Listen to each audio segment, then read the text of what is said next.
Bienvenidos nuevamente a esta cuarta Feria de las Humanidades y de las Ciencias Sociales. En esta ocasión tenemos el gusto de recibir a la licenciada Mayli Arabella Vázquez Ibarra, para quien pido un fuerte aplauso.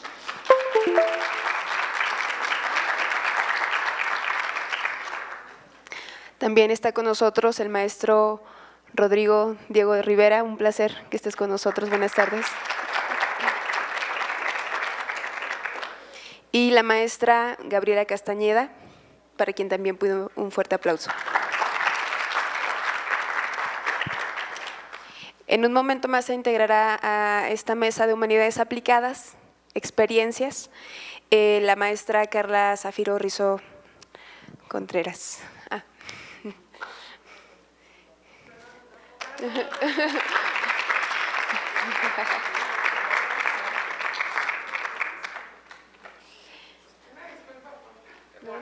No, adelante. ¿Quieres?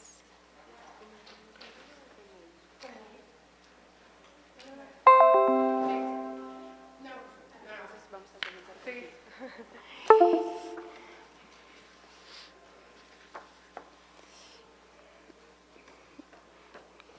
Bien, esta mesa la comenzará la maestra Carla Zafiro Rizo Contreras. Estudió la maestría en Políticas Públicas de Gobiernos Locales de la Universidad de Guadalajara. Por la misma universidad es licenciada en Sociología con orientación en Estudios de Comunicación, Sociedad y Cultura. Y desde 2013 es directora general y fundadora de la consultora Calliope, Sociedad Civil. Además ha participado como docente, asesor y facilitador en diversos programas de la Universidad de Guadalajara, gobiernos estatales y municipales e instituciones internacionales. La maestra Zafiro es especialista en la investigación de orden cualitativo. Asimismo, ha intervenido en la creación de programas académicos, la organización y coordinación de jornadas académicas y de corte editorial. Y esta tarde, este mediodía, tenemos el gusto que nos acompañe en la mesa Humanidades Aplicadas, Experiencias. Bienvenida, Zafiro. Muchas gracias.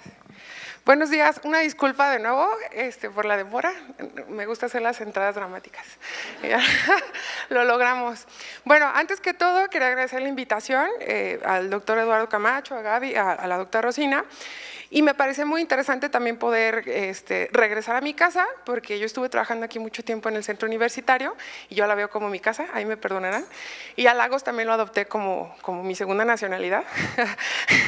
Me adopté laguense, entonces yo sí tengo un interés muy particular en Lagos y también tengo un interés muy grande en la licenciatura en Humanidades.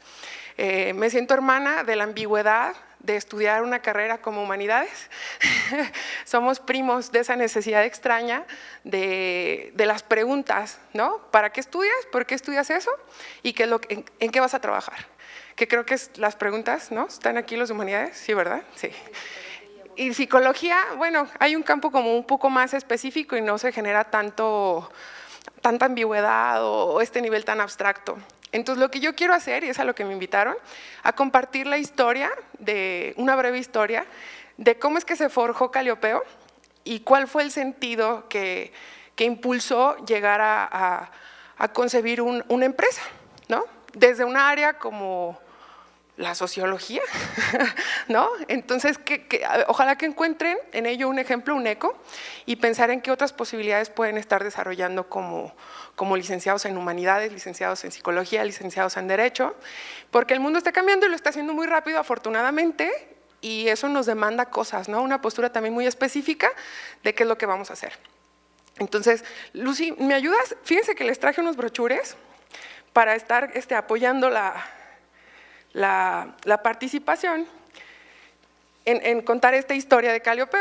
Entonces, bueno, la historia consiste en que me generó una sensación muy extraña haber estudiado sociología y estar recibiendo siempre estas preguntas, desde el señor del taxi, desde la tía, la suegra, todos, ¿no? Todos hacían las mismas preguntas. Y bueno, ¿y de qué vas a trabajar? Y yo hacía una broma siempre y decía, bueno, el rector general, que entonces era el maestro Trino Padilla, es sociólogo. Entonces yo decía, pues voy a ser rectora, ¿no? ¿No? Si el sociólogo llegó a ser rector, pues era una posibilidad. Nomás ustedes necesitan buscar a alguien en Humanidades que pues que tenga un cargo muy específico y ya pueden decir, voy a hacer eso, ¿no? Entonces era mi broma que siempre decía y con eso me la sacaba y salía al paso y decía, sí, voy a ser rectora. Entonces, pero de todos modos me quedaba para mis adentros, ¿no? De que voy a trabajar y pues no soy Teresa de Calcuta. O sea, mi oficio, mi labor, mi profesionalismo que pueda poder adquirir herramientas, tiene que ser llevado en algo. Entonces, por ejemplo, si estudias odontología, tienes muchísima claridad. Y decir, voy a hacer caries, picar caries, ¿no?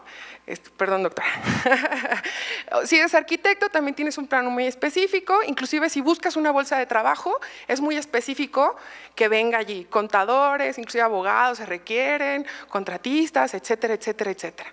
Pero sociólogos nunca vienen en las bolsas de trabajo, nunca, nunca, excepto una vez.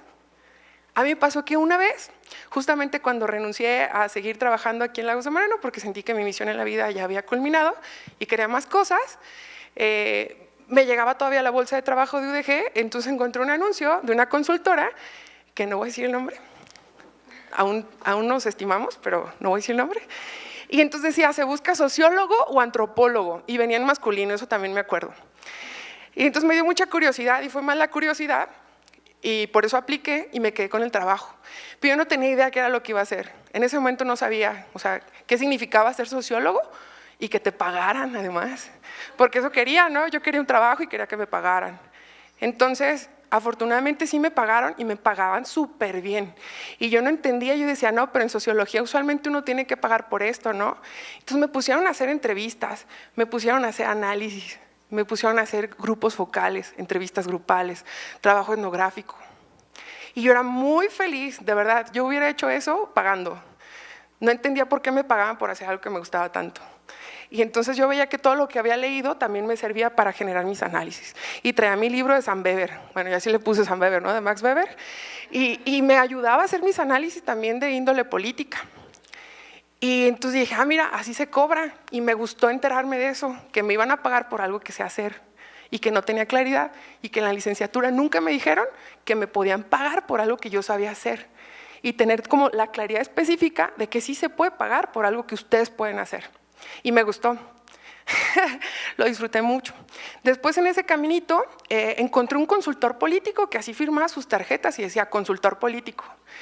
Y entonces me enteré que cobraba en un ayuntamiento 9 millones por año. Y dije, ándale, 9 millones.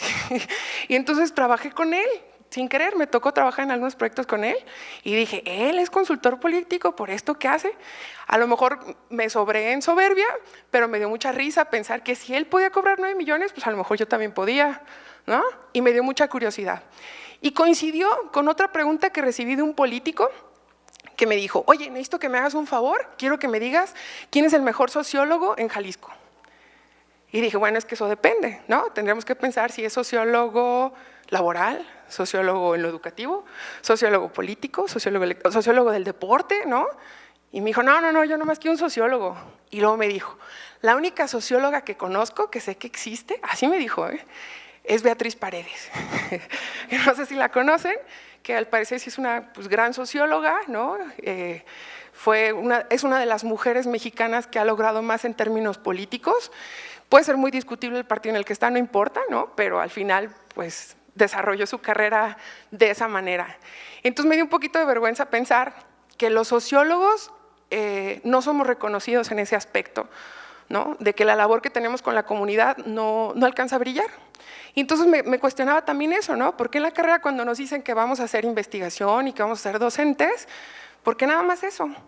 Y entonces identifiqué de alguna manera, a paso chiquito, qué era lo que yo podía ofrecer en una organización, así fuese un ayuntamiento, así fuese un museo, así fuese una consultora privada que vendía mayonesa.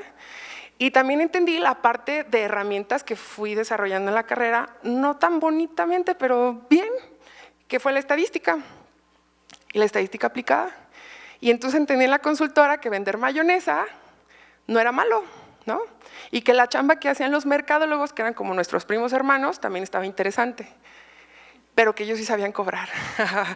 Ese fue el otro asunto. Y estoy siendo reiterativa con este asunto de cobrar, porque me he encontrado ahora desde este lado, desde Calliope, reclutando personas, es decir, diciendo, necesitamos sociólogos, necesitamos antropólogos con estos perfiles, y cuando llegan los estudiantes, inclusive muchos aún estudiantes, no hay claridad en eso, ¿no? Cuando pregunto, bueno, ¿y cuál es tu especialidad? ¿Qué es lo que te gusta hacer? ¿Qué puedes ofrecer? ¿Cuánto quieres ganar?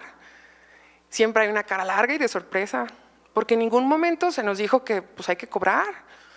En ese sentido, ¿no? O sea, que lo que ustedes saben, lo que están forjando como un perfil, también tiene una retribución económica y que no tiene nada de malo percibir, aunque suene extraño, si hay otras carreras, pues resulta que en las ciencias sociales, en las humanidades, hay como una culpa extraña, ¿no? Que hay que eximir porque cobrar está mal, o no sé por qué no tenemos derecho a decir, pues yo también quiero ganar 9 millones al año.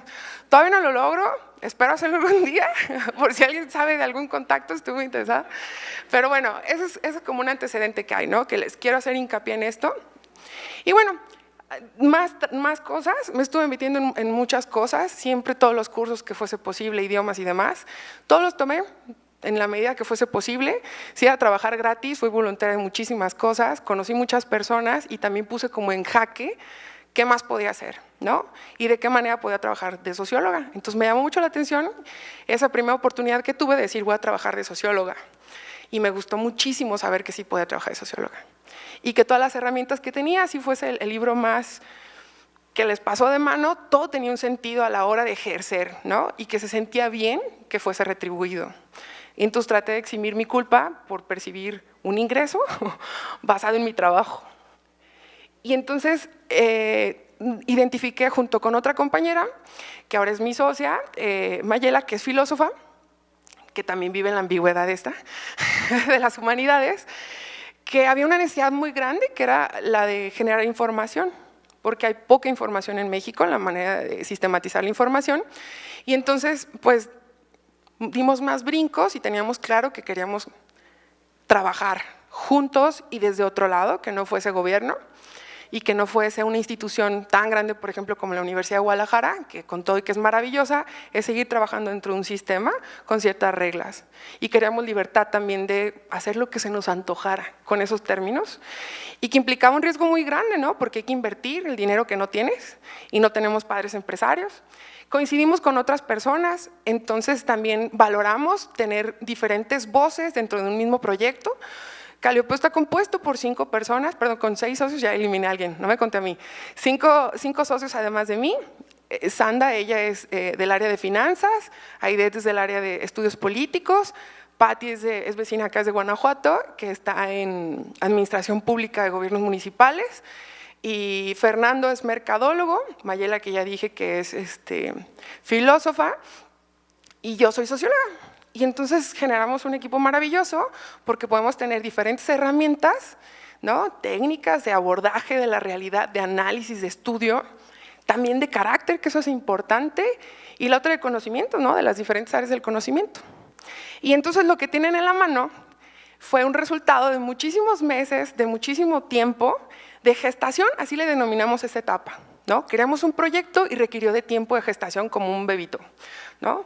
Que se desarrollara, que tirara orejas, cerebro, corazón, ponerse de acuerdo, que es una cuestión muy importante, y atreverse, que esa también, tengo que decirlo, que es difícil, esa es una etapa difícil. Una vez una amiga diseñadora me dijo, cuando le conté, ya firmé el acta constitutiva, ¿no? Porque hay que saber también cosas a nivel jurídico, a nivel administrativo, hacendario, son muchas cosas que en la escuela no las vas a ver, pero las tienes que hacer porque si no, pues no puedes cobrar en esos términos, ¿no? Nadie te va a contratar si no das una factura, y son cosas que en la escuela no se ven, pero las tienes que aprender, y pues se aprenden a fregadazos, pagando o con errores, ¿no? Pero haciendo estas cosas, un error te puede llevar a la cárcel, así, en esos términos, porque estás hablando ya de cosas muy serias. Entonces mi amiga diseñadora me dijo, qué adulto de tu parte, eso fue lo que me dijo cuando le dije que ya había firmado un acta, ¿no?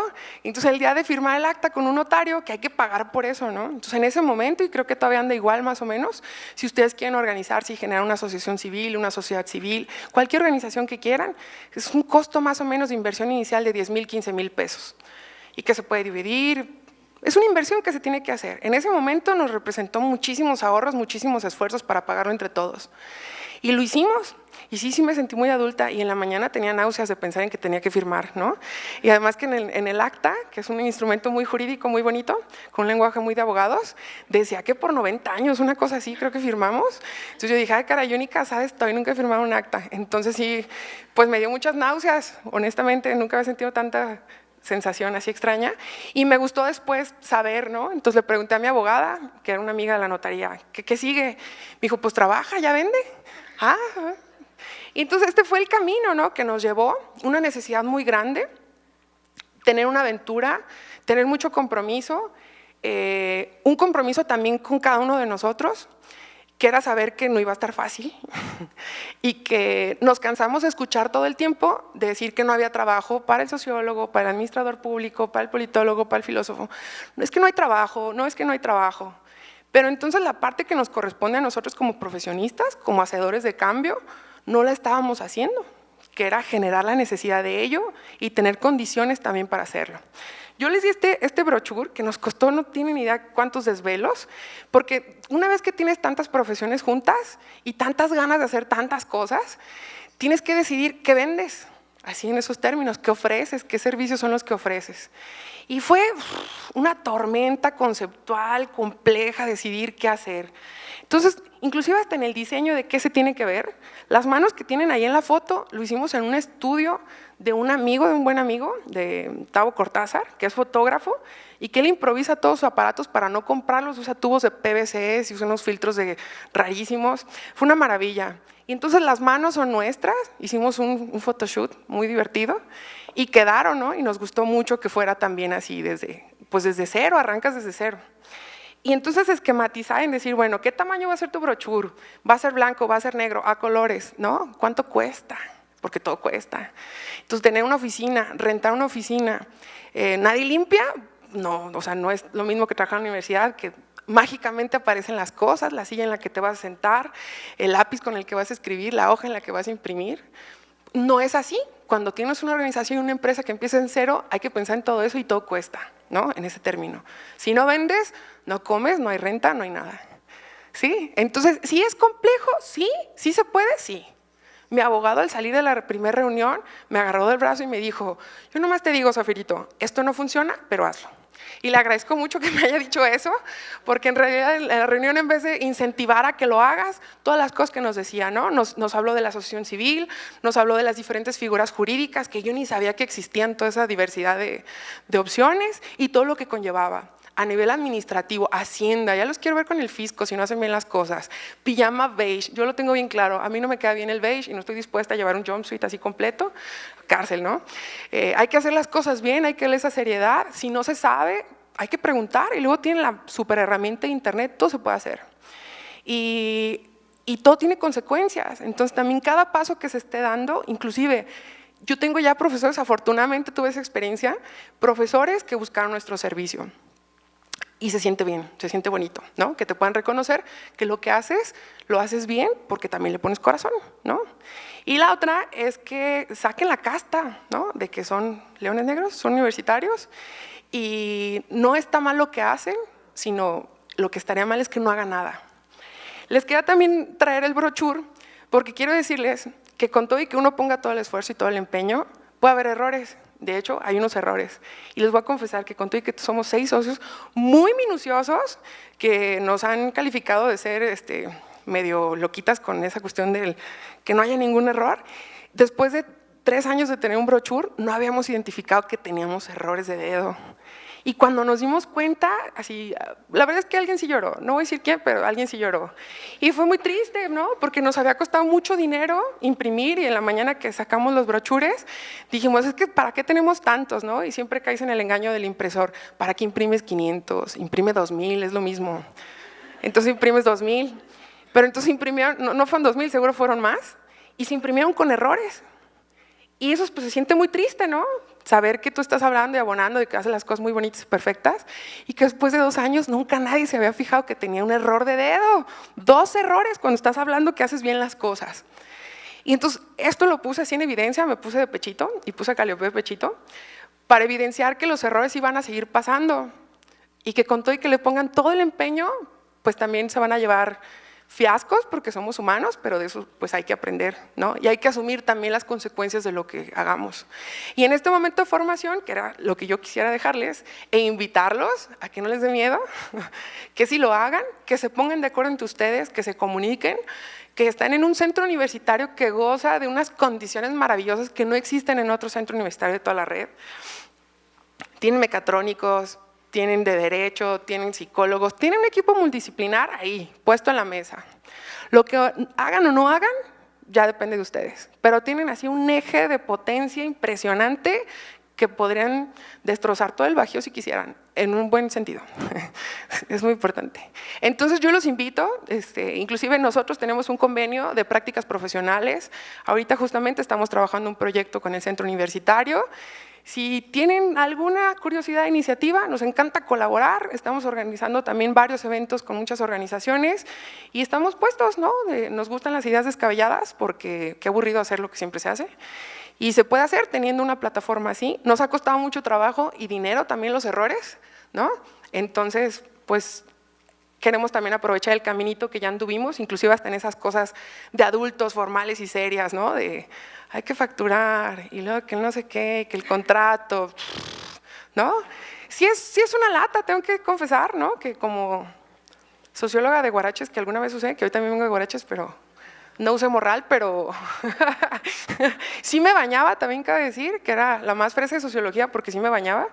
Entonces, sí es importante todo lo que estén haciendo ahorita, que estén pensando también, potenciando lo que quieran hacer y malícenla. ¿Qué tantas herramientas tienen para ofrecer? Y si están fastidiados con el sistema, con el presidente, con todo, hay que empezar también por uno. Y el trabajo no va a aparecer solo jamás en la vida, ¿no? Y lo de es suerte porque te llegan contratos, nunca es suerte, es un camino que se va forjando, que lo tienen que ir desarrollando ustedes, ¿no?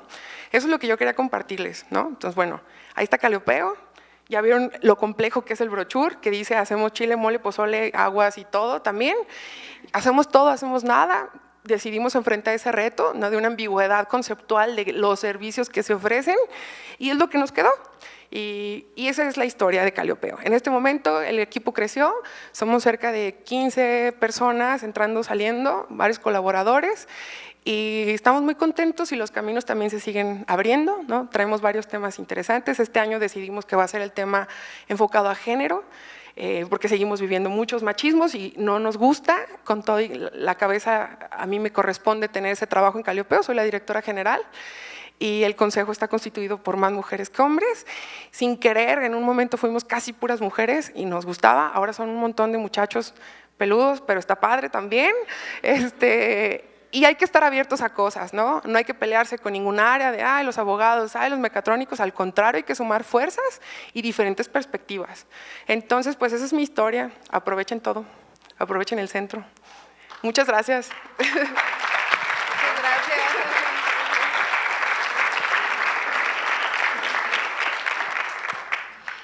Seguramente tienen bastantes inquietudes, porque ya vi varias caras, pero los comentarios y las preguntas precisamente van a ir al final de esta mesa de humanidades aplicadas.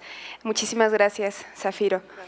Gracias. A continuación, la licenciada Mayli Arabela Vázquez Ibarra también nos hablará de su proyecto de guía de turistas especializados. Ella es pasante de la licenciatura en Humanidades con orientación en Historia Cultural. Ha colaborado en proyectos de investigación como Ciencia, Tecnología y Género, Relaciones de Género, Enseñanza de la Historia Oral y Educación Intercultural. Actualmente es miembro de Guías de Turistas Especializadas de Lagos de Moreno. Esta es una empresa enfocada en la preservación y en la difusión del patrimonio histórico-cultural de nuestra región, fungiendo como guía de turistas. Y es miembro también del cuerpo académico del Instituto Francisco Orozco y Jiménez en el área de Letras e Historia. Sus intereses principalmente son las cuestiones de género y la educación, y este mediodía también la tenemos en esta mesa para que nos comparta su experiencia. Bienvenida, Mayli, muchas gracias.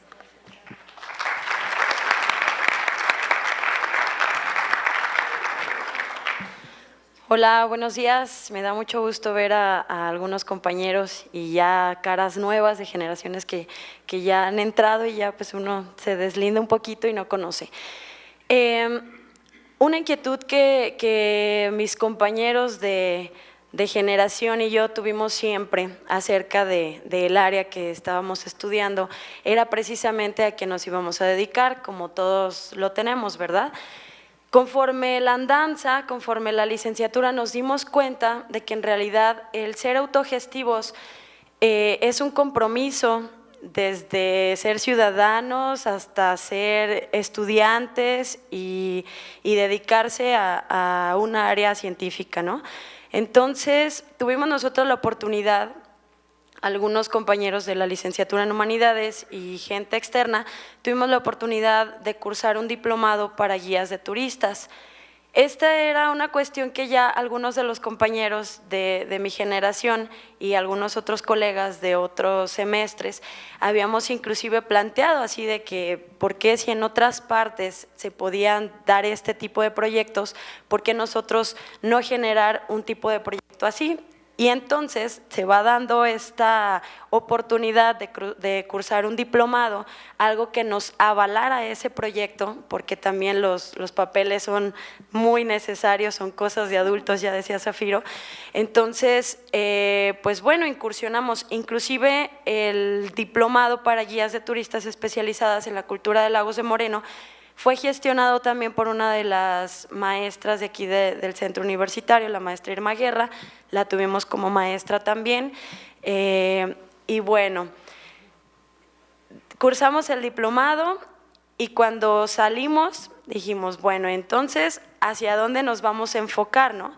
Y de ahí surgieron dos grupos, uno que funge como promotora turística y nosotros que dijimos, a ver, en Lagos hay muchísimo potencial, como en cada una de las partes a donde nos paremos, y sobre todo que teníamos un aspecto a nuestro favor.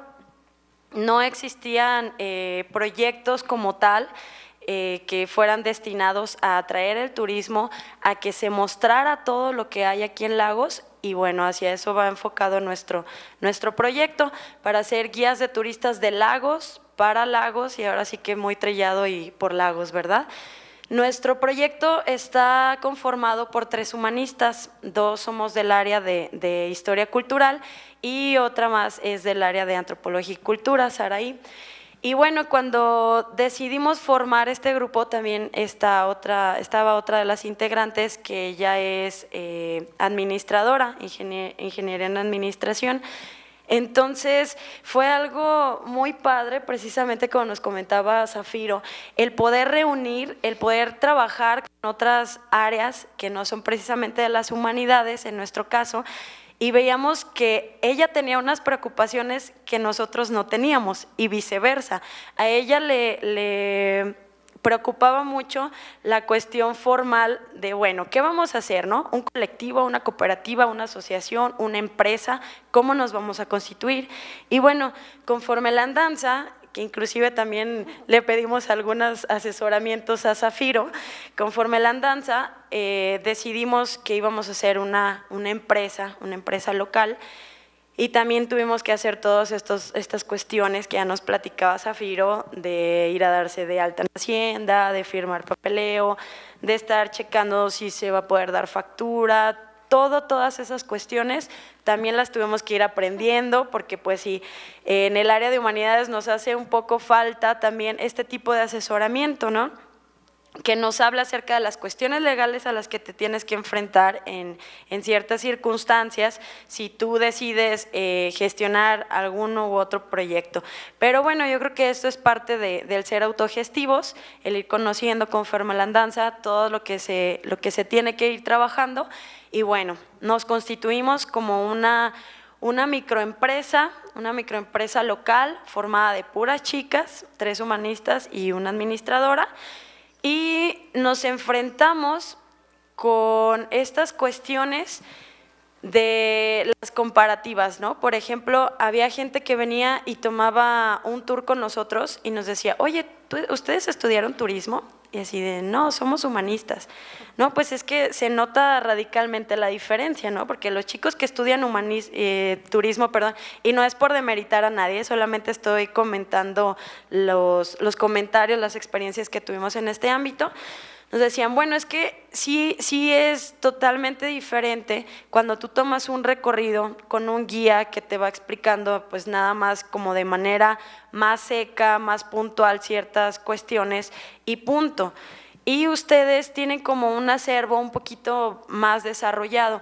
Y ahí entra la cuestión, aunque nosotros hayamos estudiado un diplomado para hacer guías, ahí entra la cuestión de todo lo que nos ha abonado la licenciatura.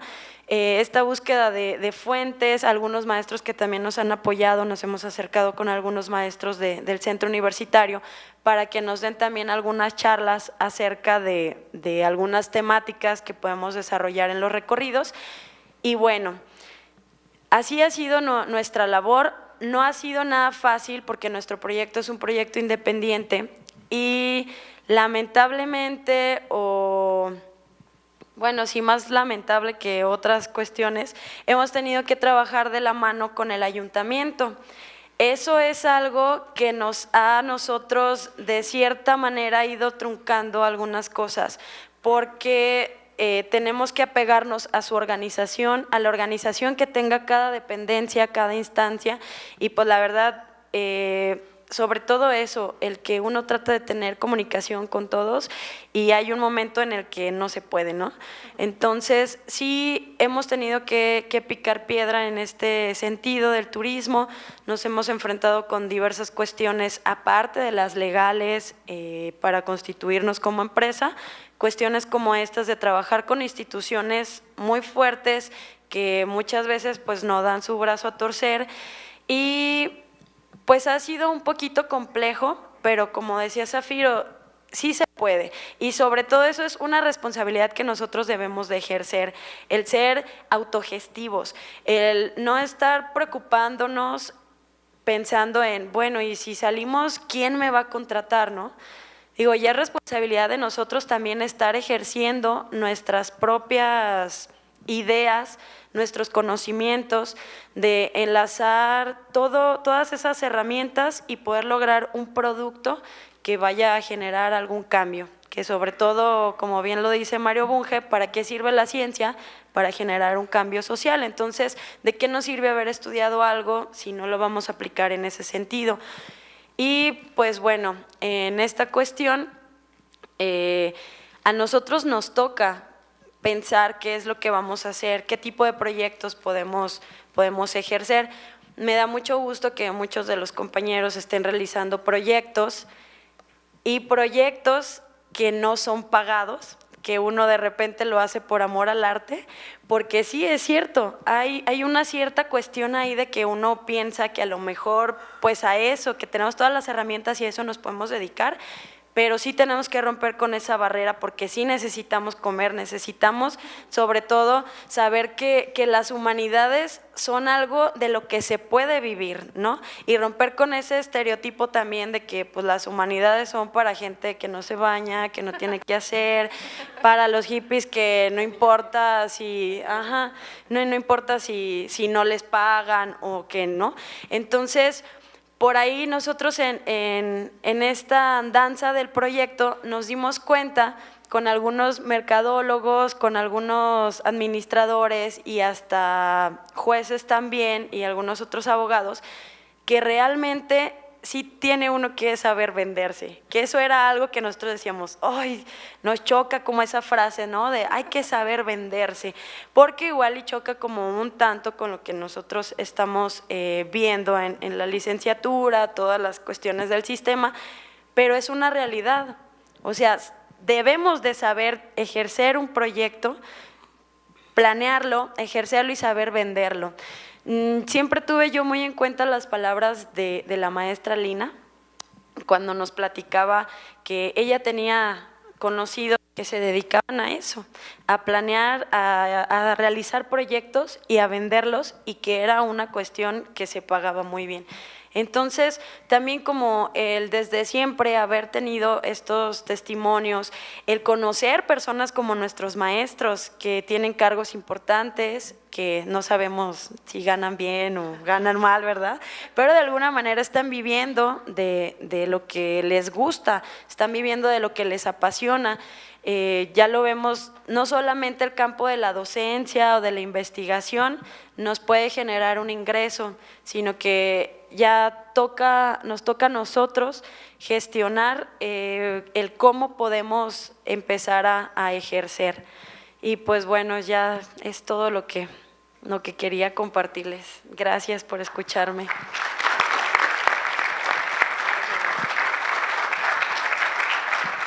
Muchas gracias, Maily. A continuación, el maestro Rodrigo Diego Rivera Hernández va a intervenir con su experiencia. Él es licenciado en Ciencias Políticas y Administración Pública por la Universidad Nacional Autónoma de México y cuenta con una especialidad en Gestión Cultural por la Universidad Autónoma Metropolitana, la UAM. Ha dedicado su actividad profesional a la gestión y producción de espectáculos escénicos para la creación de nuevos públicos para las artes. Actualmente se desempeña como coordinador de proyectos de arte para Despertarte Asociación Civil, una organización en la que diseñó y actualmente coordina Lectura en Movimiento. Lectura en Movimiento es un proyecto de fomento de hábitos lectores en escuelas públicas del estado de Hidalgo. Démosle la bienvenida.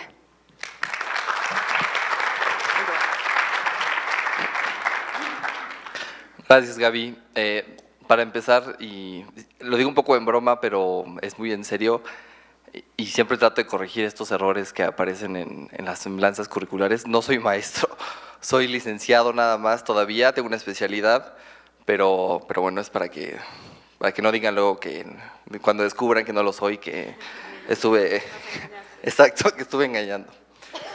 Bueno, yo les vengo a platicar un poco de Lectura en Movimiento.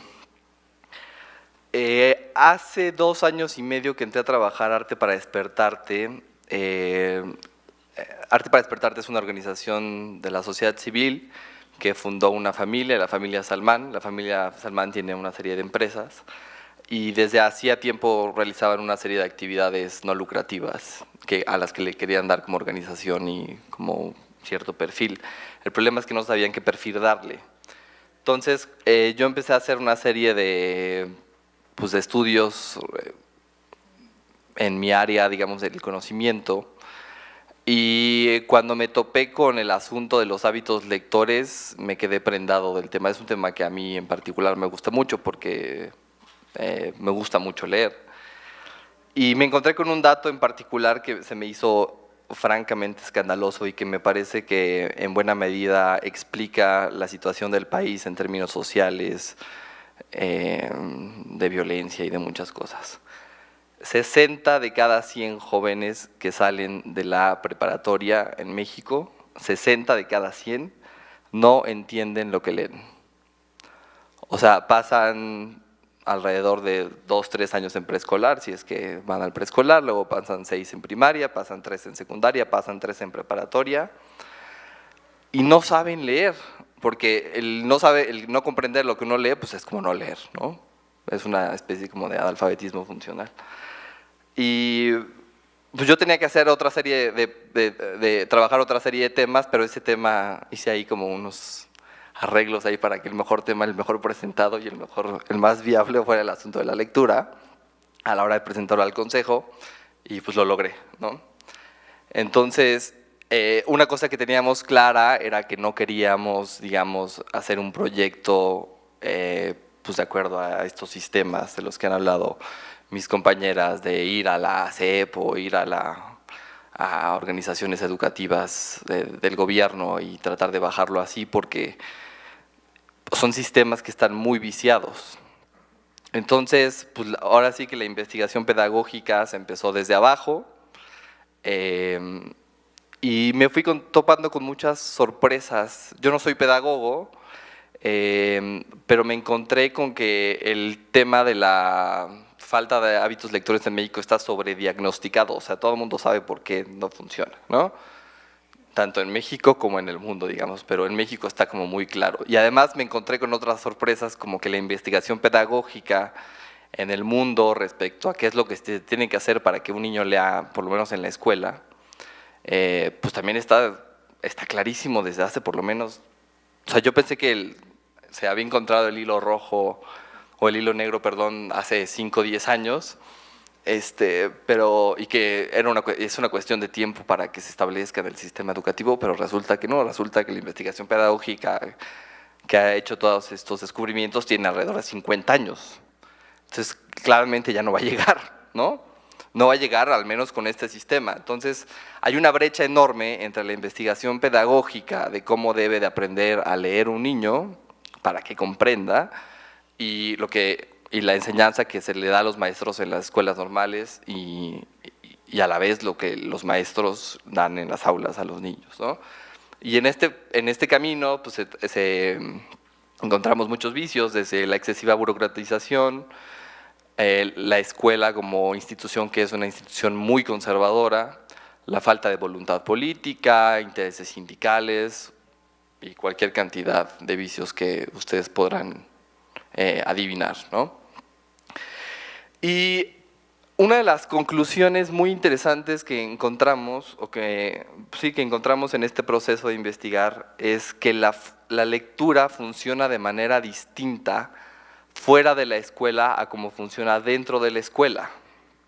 ¿A qué me refiero? Y voy a hacer una pregunta abierta, a ver si alguien se atreve a contestarme o quiere contestar. ¿Para qué nos ponen a leer en la escuela? ¿Cuál es la razón de que nos ponen a leer en la escuela?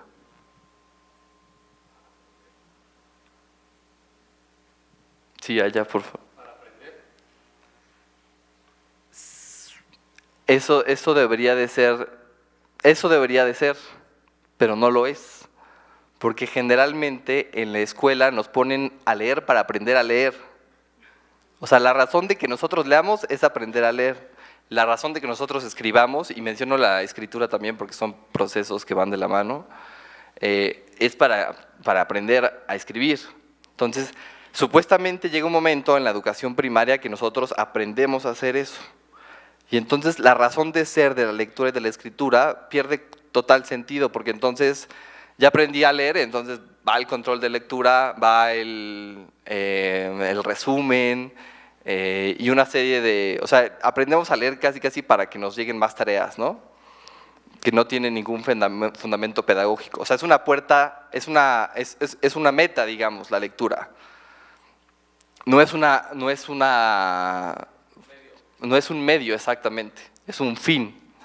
Entonces, ese es el primer problema y eso genera, digamos, que la clase de situaciones con las que nosotros usamos la lectura fuera de ella, que es contarle una historia a un niño antes de dormir, mandar un correo, mandar una carta de amor, etcétera, etcétera, etcétera. En la escuela no funciona así. En la escuela funciona, digamos, con base a reglas artificiales que no existen fuera de ella y que por tanto pues, pierden, digamos, el sentido de interés para el niño. Yo les pongo un ejemplo. ¿Por qué si a las escuelas rurales en las que hemos estado trabajando en Hidalgo en el último año y medio, me ha sorprendido la infraestructura? Muchas ya están equipadas con internet y algunas computadoras. Los niños están bien comidos porque hay un programa de alimentos que les dan 2 alimentos al día a los niños. Tienen bibliotecas, tienen una cantidad, acervos de libros entre 300 y 500 libros. Y ahí viene otro problema. Ya está superado en muchas escuelas del país, digamos, este primer problema de infraestructura. Ya hay libros, ya hay espacios adecuados para leerlos. Viene el segundo problema, que es mucho más complicado, que es el maestro debe de ejercer como un mediador de lectura, como un facilitador de lectura, como un modelo de lectura. Y para que ejerza todas estas funciones, así la base mínima es que el maestro debe de leer. Si se ponen a pensar cómo la gran mayoría de ustedes… Bueno, vamos a empezar con la pregunta. ¿Quiénes de ustedes tienen el hábito de la lectura? Bueno, me parece bastante bien porque estamos en una de humanidades, ya me preocuparía si no. ¿Quiénes de ustedes empezaron a leer gracias a la imitación de seguir a un hermano, a un tío, a sus papás? ¿Quiénes? ¿Pueden alzar la mano? Si se dan cuenta, es un buen número, ¿no? Hay muchos Hay otro tanto que cuando no sucede eso, pues se fía del maestro, que es el que lo acercó, digamos, a la lectura, pero cuando no ocurre ni en la casa ni en la escuela, es auténticamente un milagro. O sea, sucede, pero es auténticamente un milagro. O sea, y la probabilidad de que suceda pues es bastante baja, ¿no? Yo mismo me identifico, porque lo que les estoy platicando no es una trivialidad, tiene que ver con todo esto, tiene que ver con cómo un niño de repente agarra y dice, bueno, pues quiero ser lector, pues es porque ve que dentro de estos jeroglíficos que para él son un libro, cuando es muy pequeño y no tiene la capacidad de descifrarlos, ve que al descifrar todo eso hay una experiencia amena, agradable, de que alguien se puede reír, de alguien que puede llorar y que pues, forma parte del día a día. Entonces, evidentemente, cuando no hay ese modelo, pues es mucho más complicado. Y esto que les decía tiene que ver con las teorías de cómo los niños aprenden a leer y cómo aprenden a comprender y cómo adquieren el hábito. Y yo mismo me llegué más o menos así. Yo me acuerdo que cuando tenía por ahí de 8, 9, 10, 11 años, tenía una tía que me decía que me iba a dar 50 pesos por cada libro completo que leyera. Nunca recibí un solo peso por eso. O sea, los 50 pesos no eran un estímulo suficiente para enfrentarme a un libro que para mí era pues, sumamente difícil de descifrar y aburrido y tedioso y al que había que dedicarle mucho tiempo. Mis papás no son hasta la fecha buenos lectores, entonces pues mi hermano y yo tampoco lo fuimos, hasta que nosotros vivíamos en Mérida y entonces en los veranos trabajábamos en una librería que se dedicaba a los veranos a hacer paquetes de libros para las escuelas. Y entonces trabajando ahí un día se nos hizo muy gracioso encerrar a mi hermano en una de las bodegas. Lo encerramos alrededor de 3 horas. Y como no tenía nada mejor que hacer, se puso a leer. Es lo único que tenía a su alcance. No existían los teléfonos que tenemos ahorita. Y para no hacerles el cuento largo, mi hermano estudió literatura. Es doctor en literatura. O sea, y nos lo debe a nosotros, claramente. Pero esa situación involuntaria de encerrarlo y de que mi hermano empezara a leer generó de que él se volvió 2 cosas, mi modelo lector, o sea, yo ya tenía en casa a alguien a quien leía y lo veía y decía, este güey se la está pasando bien.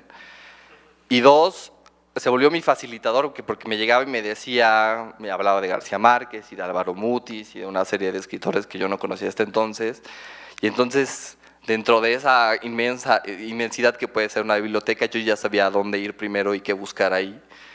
Y entonces luego me decía que eso se lo decía a las chavas y entonces pues no hay nada más importante en esa edad que saber hablar con una mujer y que decirle y además viniendo a un libro pues era una cosa súper original, ¿no? Y entonces todo empezó a cobrar sentido, todo eso empezó a cobrar sentido y cuando yo llego a estudiar la pedagogía de cómo, resulta que es eso, mi hermano hizo exactamente eso sin proponérselo. Pero lo que me empezó a decir mi hermano de una manera es que eso que me habían enseñado en la escuela de que los controles de lectura y ese leer para aprender a leer, que ya estaba rebasadísimo, pues tenía como una riqueza mucho más allá de eso, ¿no?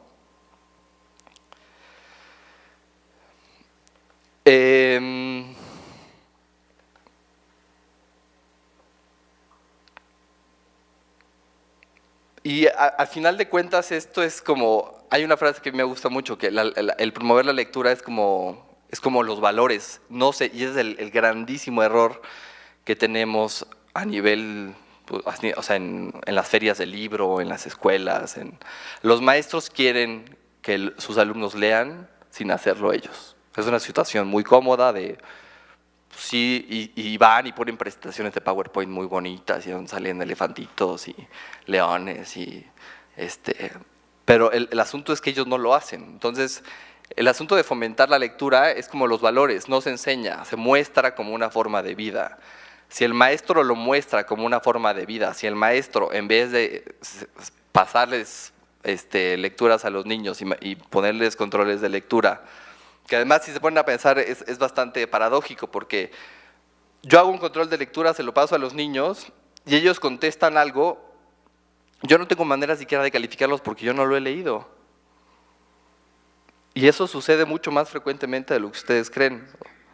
Entonces, si en vez de eso yo me dedico a preparar una buena lectura en voz alta, y cuando digo una buena lectura en voz alta significa volumen, dicción, pero además el diferenciar a cada uno de los personajes, diferenciar los estados anímicos de los personajes, cometer el menor error posible a la hora de la lectura.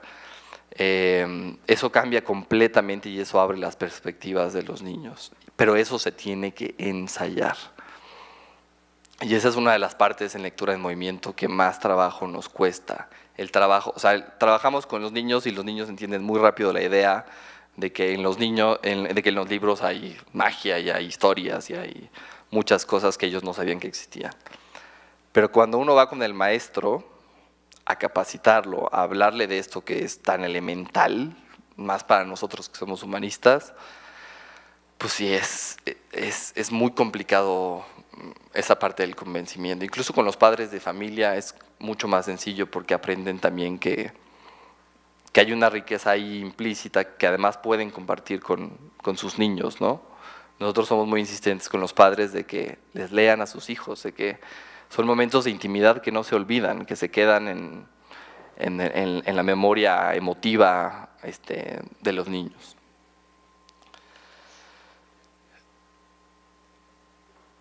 Entonces, la gran conclusión de lectura en movimiento al final de la investigación pedagógica fue que tenemos que crear estrategias para introducir aspectos de la función social de la lectura en la escuela. O sea, hacer que la escuela funcione como funciona, dentro de la escuela como funciona fuera de la escuela.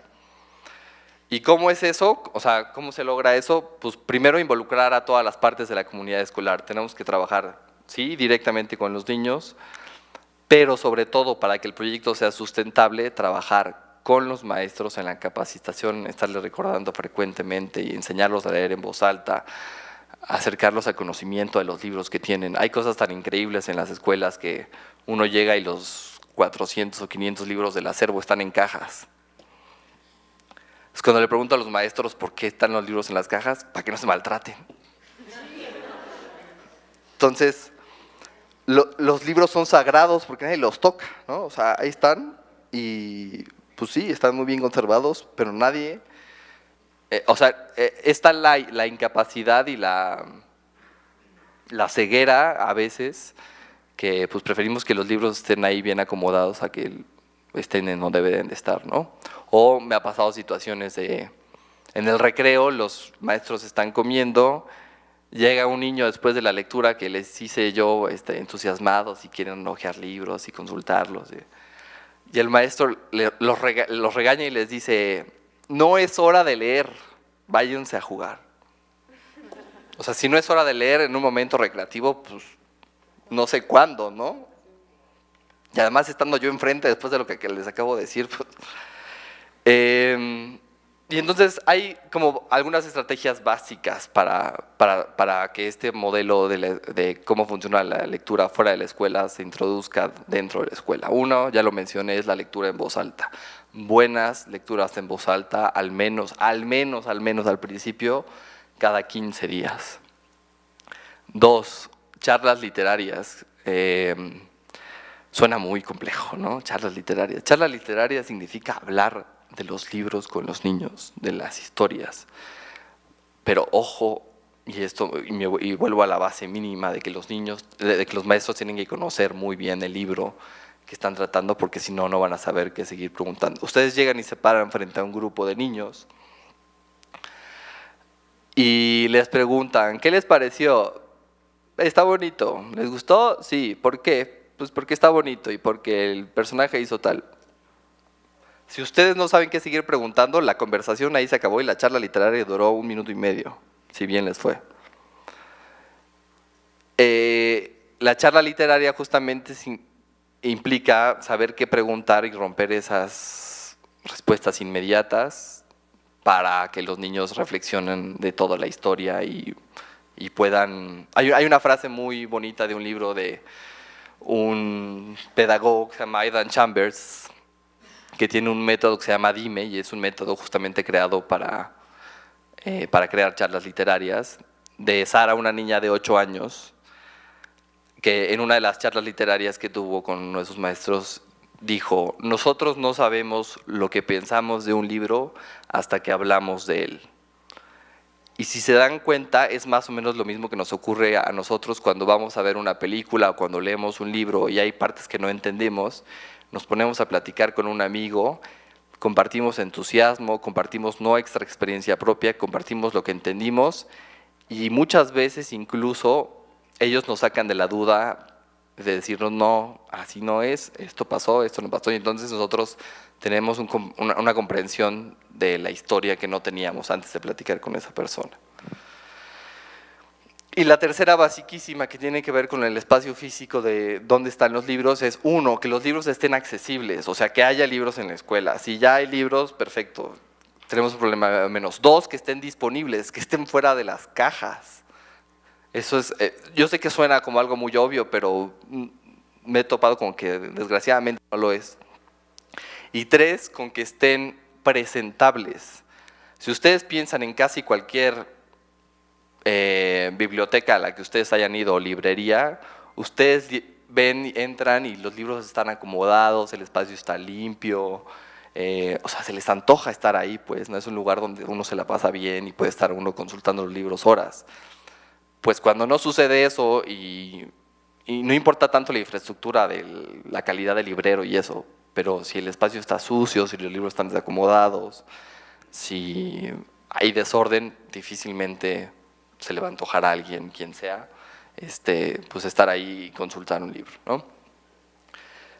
Hasta ahora hemos trabajado en 4 escuelas rurales del estado de Hidalgo, en 3 ejes principales. Una, la creación de un ambiente didáctico que sea favorable para la lectura, que tiene que ver más o menos con lo que ya he venido mencionando. 2, la creación de un ambiente físico creativo, es decir, en los lugares en donde no hay como una biblioteca o donde los libros están en desorden, pues nos abocamos a siquiera pintar los guacalitos y lijarlos y ponerles colores, o sea, algo que sea como mucho más emotivo y que no requiera de mucha inversión. Y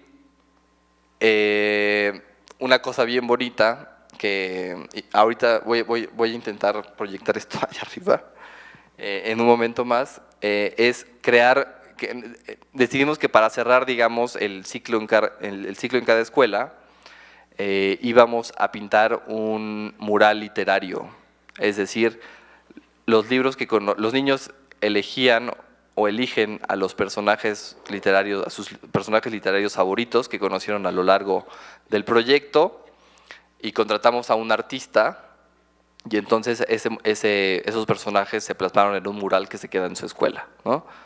Entonces eso evidentemente pues, los motiva mucho para continuar leyendo. Y bueno, creo que las dudas vienen al final. Por mi parte es todo, muchas gracias.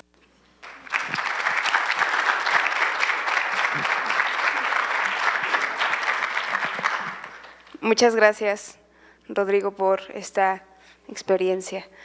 A continuación, la maestra Gabriela Castañeda va a intervenir y será la última de esta mesa de las humanidades aplicadas con las experiencias.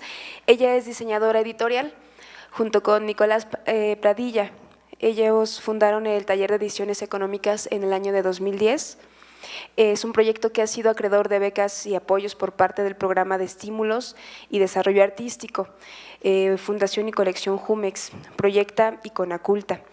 Fue directora de la Oficina para Proyectos de Arte OPA en Guadalajara de 2007 a 2009 y ha impartido clases de tipografía e historia del arte en la Universidad Autónoma de Durango. ¿Estoy bien, Gaby? ¿O en la Universidad de Artes Digitales? Universidad de Artes Digitales.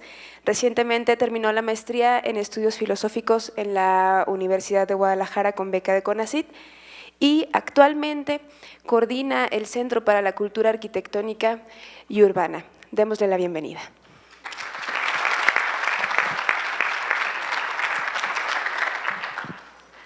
Bueno, hola a todos. Muchas gracias por la invitación a Q-Lagos.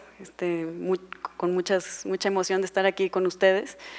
Bueno, pues yo les voy a platicar una historia también un poco extraña de cómo surge el taller de ediciones económicas. Como ya escucharon ahí la semblanza, pues mi formación viene más bien del diseño editorial. Y bueno, resulta que estábamos trabajando en una oficina de diseño tal cual, ¿no? Nos tocaba hacer como productos chinos, o sea, diseñar productos que iban a maquilar en China para vender aquí en Navidad, imagínense.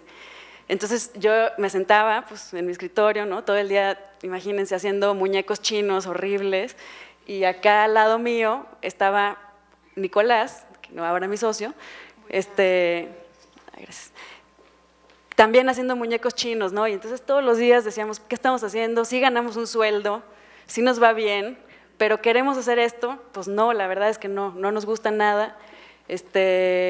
Y bueno, pues ambos teníamos intereses también en el arte, en otro tipo de prácticas, y tal cual, ¿no? A partir de la conversación ahí en como sistema de explotación de productos chinos, mientras diseñábamos los gorritos y las botas navideñas, empezamos a platicar del interés mutuo de formar una editorial, justamente con la premisa como básica de poder hacer lo que nos diera la gana. Esa era como la primera, ¿no? Un poco a partir, yo creo que del escape de esta situación, ¿no? Queríamos como, no nos importa si no ganamos dinero, solamente queremos hacer algo en lo que creamos, ¿no? Que realmente nos parezca significativo, pues, nuestro quehacer, ¿no? Entonces, así fue como empieza. Tuvimos como ahí 2, 3 pláticas para medio establecer el proyecto, aplicamos una beca y tuvimos suerte de que nos la dieron, y con ese dinero compramos una máquina, ¿no? Básicamente era la idea como, si podemos tener los medios de reproducción, pues podremos hacer lo que nos dé la gana, ¿no? Entonces, la máquina que compramos fue una Risograph, que es un sistema de duplicado, muy parecido al mimeógrafo. El antecedente sería el mimeógrafo, pero esta máquina es pues, un sistema japonés automático de duplicado, ¿no?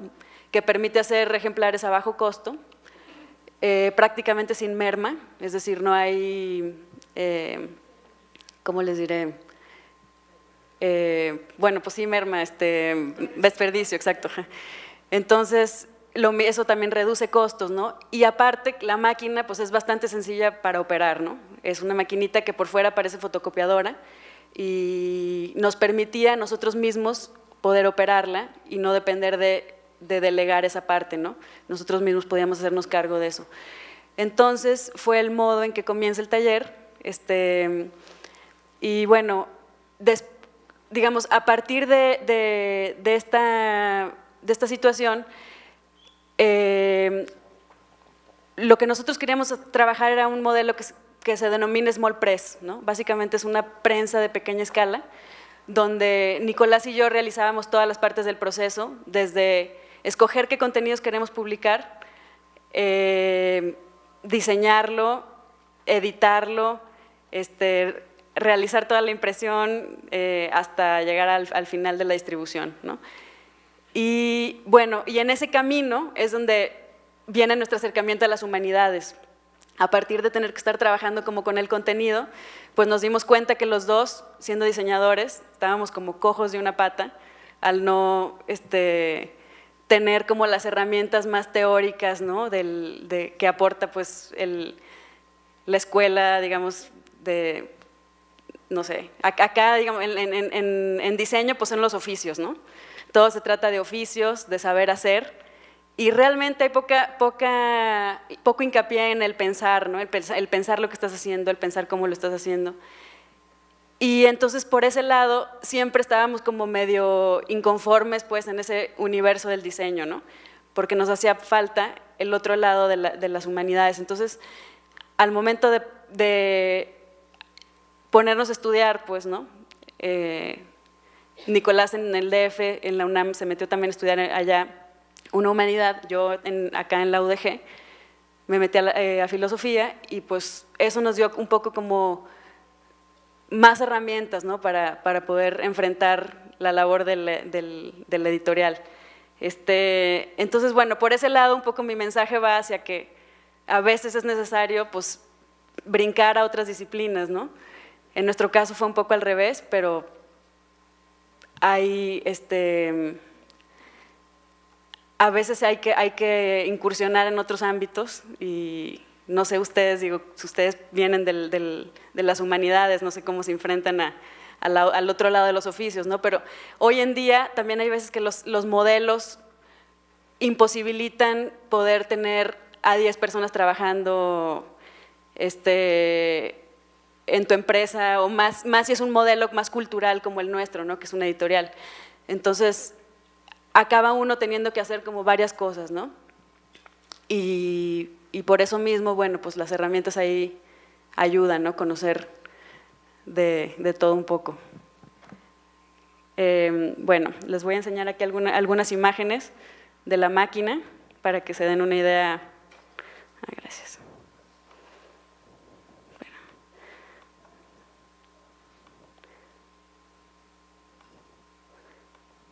Bueno, este sistema risográfico, espérenme, por acá está. Si se fijan, es como una fotocopiadora. Este sistema se utilizó en Cuba en algún momento para, digamos, quitar la hegemonía editorial de La Habana y fundar unas que le llamaron editoriales provinciales. Entonces repartieron risógrafos por toda la isla, en varios lugares, para que la gente de allí pudiera estar produciendo contenido sin depender de la capital, ¿no? Y de toda la burocracia que implicaba eso. Entonces, bueno, esta máquina actualmente ya, ahorita por ejemplo en México hay, yo creo que más de 20 editoriales trabajando con risógrafo y que les ha permitido precisamente eso, ¿no? Saltarse la burocracia y poder uno generar sus contenidos y ponerlos a circular. Entonces, el modelo pues ha funcionado bastante bien y se ha estado replicando. Este es el mimeógrafo. Aquí lo pueden ver que era una maquinita pues manual que se le daba vuelta, ¿no? Y ahora ya estamos más automáticos con la risógrafo, pero bueno. Básicamente aquí, bueno, no lo podemos ver a grande, ¿verdad? Pero bueno, tiene que ver con el esquema más o menos de cómo funciona el small press, ¿no?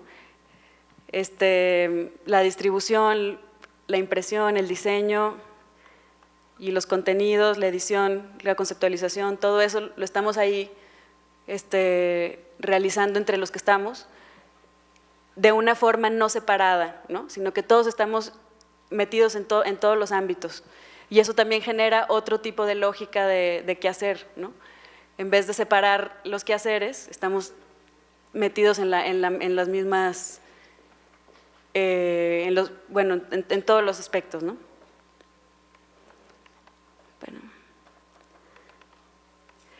Entonces, bueno, esta máquina funciona como, no sé si, bueno, igual y les va a sonar un poco raro todo este léxico, pero si conocen la serigrafía, que funciona tinta por tinta, ¿no? Son tintas directas, funciona un poco del mismo modo. Se imprime primero el azul, luego el negro, luego el verde, luego el rojo, ¿no? Va por capas. Y bueno, pues eso implica también cierta labor manual ahí, que no llega a ser artesanal, pero sí es un poco más,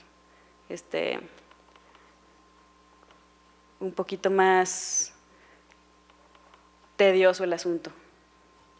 Bueno, por aquí, no sé si alcanzan a ver un poco el trabajo del editorial, lo estoy pasando muy rápido, pero bueno, básicamente esto es como imprime, tintas directas, los libros son muy económicos, ¿no? Nosotros empezamos a trabajar con artistas primero y la idea era invitar artistas a que desarrollaran contenido para el soporte, es decir, no catálogos de obra, no contenido ya existente, sino más bien que desarrollaran algo específico, ¿no? Y a partir de allí, pues, también ha sido muy pues divertido trabajar con ellos en plan, aquí está la máquina, ¿no? Es que es como una caja de zapatos con tantas herramientas que también son tus limitantes, ¿no? Es decir, no puedes hacer nada que no esté dado por el sistema, ¿no? El sistema es como, el sistema tecnológico, pues es tu limitante última. Y a partir de ahí, pues los resultados de todos los libros tienen un carácter muy particular. Una como, digamos, una estética que da el mismo sistema, pues. Entonces, bueno, un poco haciendo ahí, hilando un poco con lo que platicaba Rodrigo, hacer libros es una cuestión ha sido bastante críptico, ¿no? El aspecto de que trabajamos con artistas o a veces con escritores poco conocidos y de repente es muy complicado cómo ponerlos a circular, ¿no? El hecho de que estén allí no implica que van a ser leídos, que van a ser vistos, que van a ser, ¿no? Que alguien los va a abrir, ¿no? Entonces de repente hemos tenido que encontrar otras maneras de ponerlos a circular, desde meternos a ferias que nosotros a veces mismos creamos, generar grupos como de estudio, cuando son textos sobre teoría del arte. En otros casos, por ejemplo, explicar, ¿no?, de qué va cada libro. Ese trabajo lo tenemos que hacer nosotros en persona, porque el libro por sí mismo viene a veces retractilado, ¿no?, es decir, trae plastiquito, ¿no? Entonces es muy difícil saber qué trae, ¿no? Y allí, pues sí, o sea, nos hemos tenido que meter en otras estrategias de circulación, de divulgación, que acaban siendo pues 100% experimentales, porque ahí sí que no tenemos como instrucción académica de ningún tipo, y más bien ha sido prueba y error, prueba y error, prueba y error.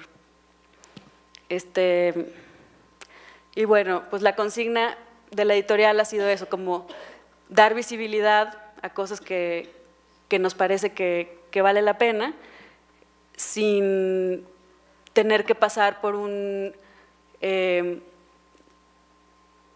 digamos, por otros instrumentos de legitimación, ¿no? Ahí sí nosotros, al poseer los medios de reproducción, podemos directamente circular lo que creemos que vale la pena, ¿no? Bueno, este es un libro de Fernando Palomar, un artista de Guadalajara, otro libro de Samara Guzmán, y por ahí, si se meten a internet, ahí está todo el material, la página, le pueden poner taller de ediciones económicas y ahí les aparece como todo lo que hemos hecho. Últimamente hemos estado más abocados a traducción de textos, más enfocados a teoría de la imagen, teoría del arte en general, y bueno, pues ahí va. Entonces, como consejo para ustedes, estudiantes de humanidades, pues es eso, ¿no? A veces vincularse con otras disciplinas resulta bastante prolífico y ya sea haciendo equipos multidisciplinarios como acá con Zafiro, o uno mismo poniéndose a hacer, ¿no?, lo que a veces de la pata que uno cojea. Muchas gracias.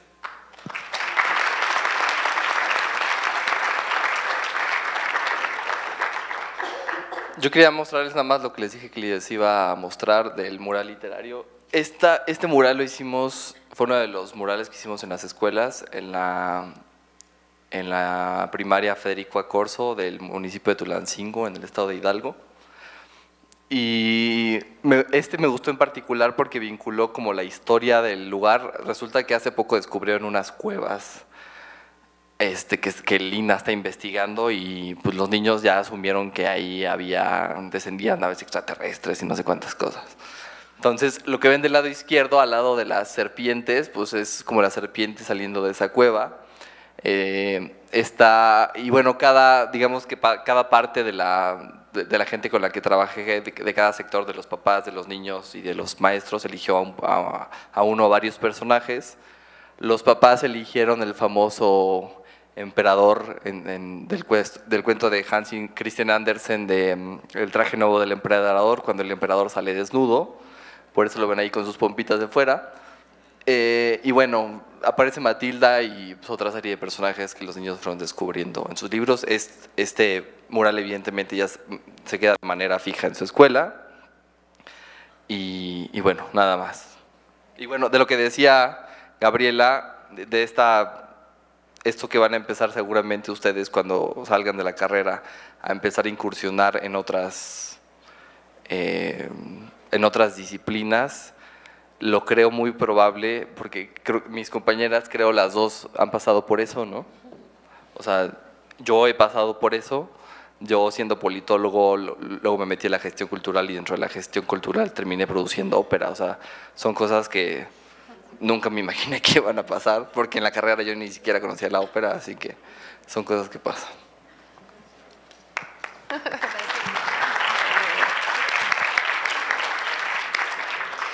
Muchísimas gracias a los cuatro por estas experiencias tan distintas, tan enriquecedoras, pero que al final tienen una columna vertebral bastante peculiar.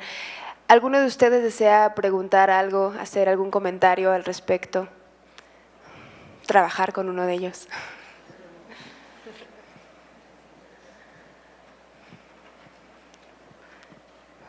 ¿Preguntas? ¿Comentarios?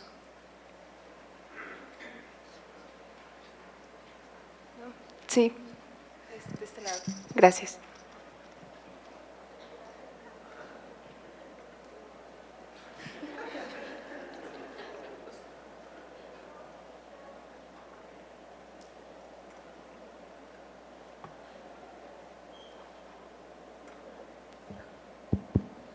Bueno, pues muchas gracias a los cuatro.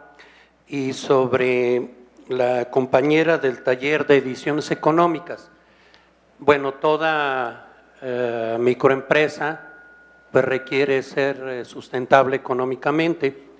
Entonces veo que entre otros de los elementos es una gran labor social la que están haciendo, difundir el conocimiento. Pero ¿cuál es el rendimiento económico? ¿Cómo le hacen para obtener los recursos? Gracias. Creo que es la pregunta del millón.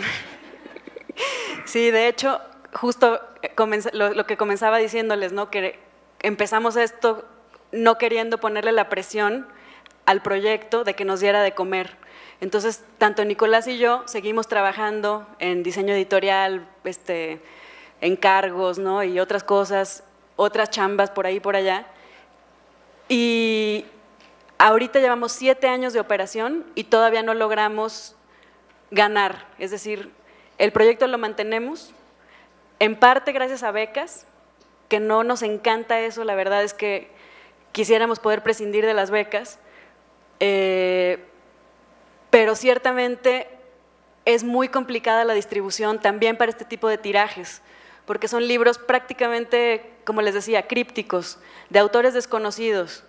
El tiraje son de 300, entonces las librerías, por ejemplo, la Gandhi, ¿no? Te pide que les dejes a consignación una caja, que te la entregan hecha pedazos. No es, digamos, un sistema apropiado para nosotros, entonces tenemos que estar buscando otras maneras de moverlos. Con los textos, ahora de las traducciones, eso está funcionando un poco mejor para la cuestión económica, porque son libros que a mucha gente que estudia, por ejemplo, arte, ¿no? Que está estudiando teorías de la imagen, comunicación y tal, les interesa como texto,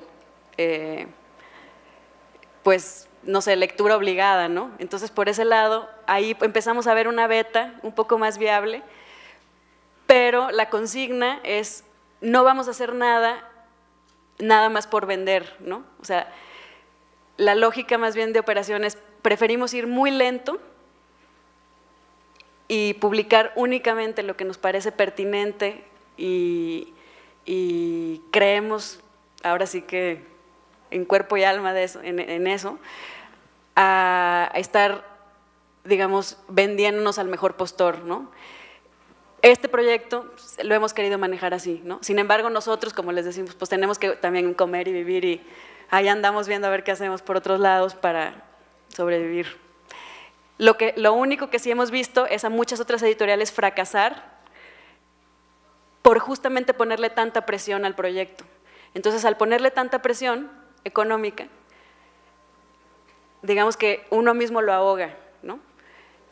El hecho de no presionarlo como para que sea redituable de manera inmediata, pues ha permitido como permanecer allí. Ahora, por ejemplo, Tumbona ya está dejando de imprimir, ¿no? Entonces es un golpe bajo ahí a las editoriales independientes y bueno, muy tristes.